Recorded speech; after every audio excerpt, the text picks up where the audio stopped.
سلام بچه‌ها، به دانشگاه تتو خوش آمد.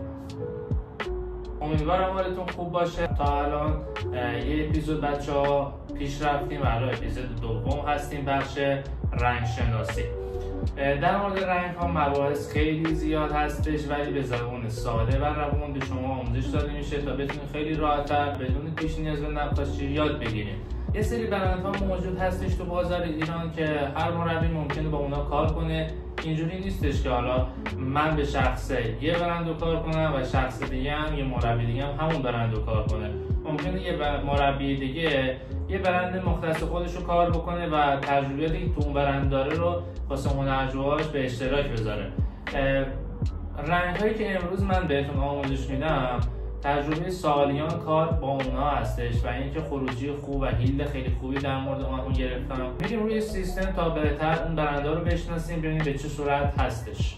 دانشجوهای عزیز دانشگاه تتو توجه کنید که در مبحث رنگ شناسی هستیم. زیاد چیز سختی نیستش بچه‌ها، کاملا آسون و ما اینجا رو آسون توضیح میدیم که شما به کامل ترین روش و ساده ترین روش یاد بگیرید. در مورد رنگ های مشکی میخوام توضیحات کامل رو بدم. اینکه رنگ های مشکی بچه‌ها الان مثل قدیم نیستش که شما بخوای قاطی رنگ قرمز بریزی برای پوستای گرم، رنگ سفید بریزی واسه فلان پوستا، یا رنگ های آبی بریزی واسه پوستای سرد. الان مثل قدیم نیستش. شرکت ها اومدن کاملا رنگ های مشکی رو تفکیک کردن. به چه صورت؟ شما وقتی میری رنگی تهیه میکنی نسبت به اون سبکی که میخوای کار بکنی، نسبت به اون طرحی که میخوای کار بکنی بر رنگتو تهیه کنی. بر فرض مثال وقتی طرح داخلش لاین داره و سایه داره، شما باید از رنگ‌های مشکی لاینر استفاده کنید دوستان. رنگ‌های مشکی لاینر، اینجا رو نگاه کنید نوشته لاینر. اوکی.